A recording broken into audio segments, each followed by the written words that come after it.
Good morning, student. So, in this class, we are discussed about the properties of alpha, beta, and gamma rays. So, what are the alpha, beta, and gamma rays? So, in the last class, you are discussed about the Rutherford experiment to study the nature of radioactive radiations. So, in that experiment, you are taken a lead block. In that lead block, a sample of the radioactive element, that is radium, must be put. Then what happens? From that radium, the radiations must be emitted. So what happens there? Suppose these radiations must be submitted in an electric field. So then what happens?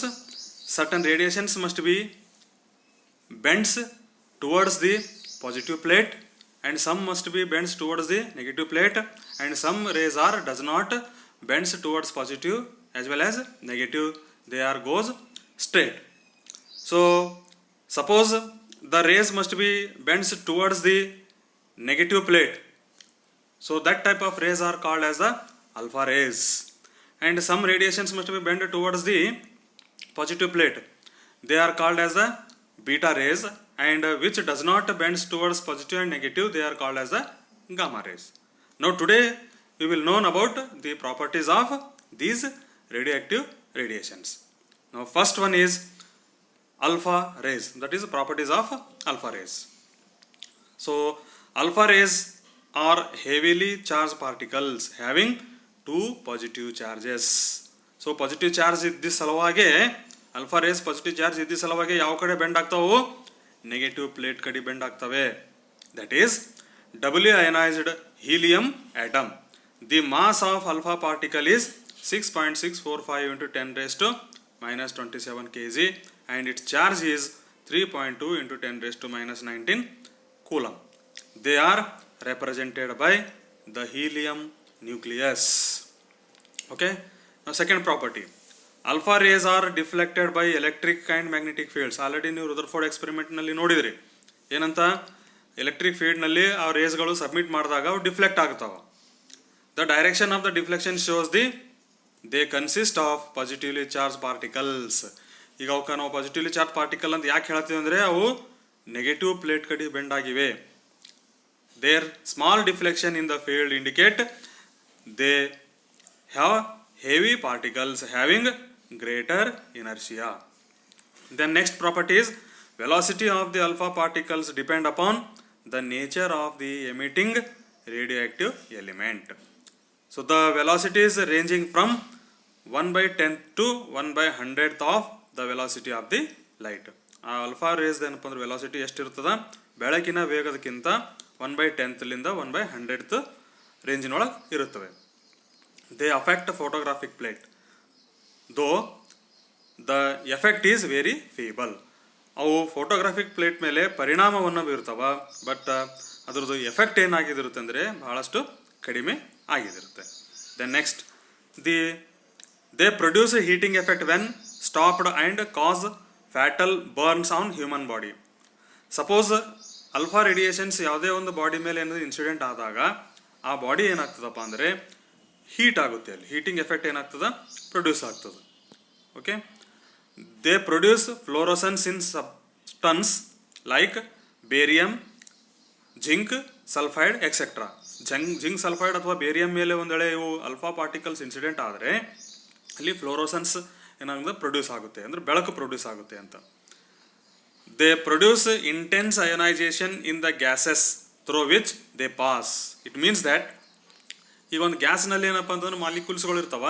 Alpha race ಏನದಂದ್ರೆ ಅದರಲ್ಲಿ pass ಮಾಡಿದಾಗ ಅಲ್ಲಿ ಗ್ಯಾಸಿನಲ್ಲಿ ಇರ್ತಕ್ಕಂಥ ಅಯಾನ್ಸ್ಗಳು ಏನಪ್ಪ ಅಂದ್ರೆ ಬೇರೆ ಬೇರೆ ಆಗ್ತಾವೆ. So the ionizing capacity of alpha particle is about 100 times that of beta particles.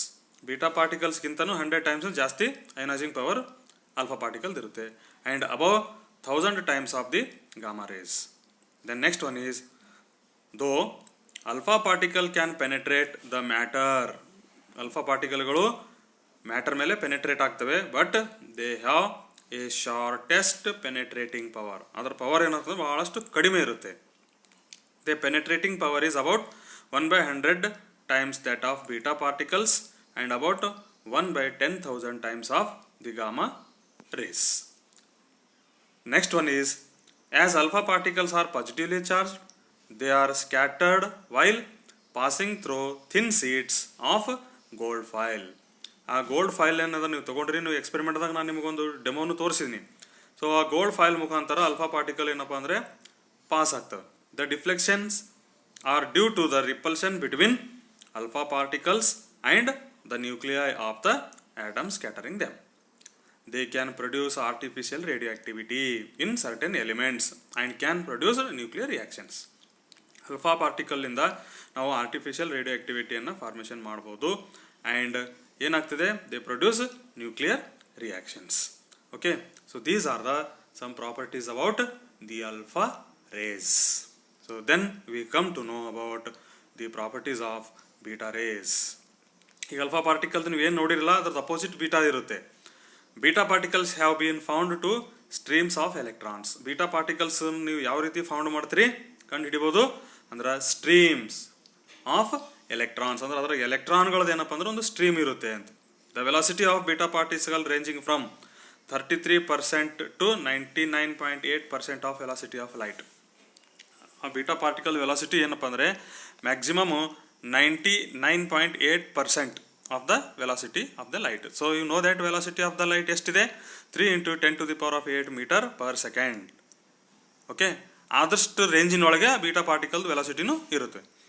Beta particles can easily pass through a few millimeter thick aluminium sheets. ನೋಡ್ರಿ, ಇಷ್ಟು ಸ್ಟ್ರಾಂಗ್ ಪೆನೆಟ್ರೇಸಿಂಗ್ ಪವರ್ ಇರುತ್ತೆ ಅಂದರೆ ಒಂದು ದಪ್ಪಂದು ಅಂದ್ರೆ ಎಷ್ಟು, ಫ್ಯೂ ಮಿಲಿಮೀಟರ್ ಥಿಕ್ ಇರ್ತಕ್ಕಂಥ aluminium seat ಒಂದೇಳೆ ನೀವು consider ಮಾಡಿದ್ರಿ, ಅದರ ಮುಖಾಂತರನೂ ಕೂಡ ಬೀಟಾ ಪಾರ್ಟಿಕಲ್ಗಳು ಪಾಸ್ ಆಗ್ತವೆ. They can produce ionisation in gases. Same alpha particle कैसा वो अयोनाइज होता था ना, अगर पास हुआ तो गैस के तरफ से, ऐसा ही इधर भी क्या होता है, beta particle must be passes and it ionize the gases, but their ionizing power is quite small as compared to that alpha particle. Alpha particle से भी इसका अयोनाइजिंग पावर क्या है, कम है. Then next, the range of beta particles in air is several metres. कितना metres दूर तक वो ट्रैवल होता है, several metres. They can also produce fluorescence in material like zinc sulphide and barium platinocyanide. Okay, beta rays are deflected by electric and magnetic field. They can affect a photographic plate just like alpha particle. They can produce artificial radioactivity. So these are the properties of beta rays. So now we come to know the last radiation, that is properties of gamma rays. Gamma rays are electromagnetic wave and have velocity equal to the light. ಅಂದ್ರೆ ಬೆಳಕಿನ ವೇಗದಲ್ಲಿ ಈ gamma radiations ಅಥವಾ gamma ರೇಸ್ಗಳು ಕೂಡ travel ಆಗ್ತವೆ. ಅಂದ್ರೆ gamma ರೇಸ್ದು speed ಎಷ್ಟಿರುತ್ತೆ, 3 × 10⁸ meter per second. Gamma rays are highly penetrating. ಈಗ ಅಲ್ಫಾ ಮತ್ತು ಬೀಟಾ ಯಾವ ರೀತಿ ಪೆನೆಟ್ರೇಟ್ ಆಗ್ತಾವಲ್ಲ, ಅದಕ್ಕಿಂತ ಹೈ ಏನಂದ್ರೆ ಪೆನೆಟ್ರೇಟ್ ಗಾಮಾ ರೇಸ್ ಆಗ್ತವೆ. They can penetrate through several centimetres thick iron and lead blocks. ದಪ್ಪಿರ್ತಕ್ಕಂಥ ಒಂದು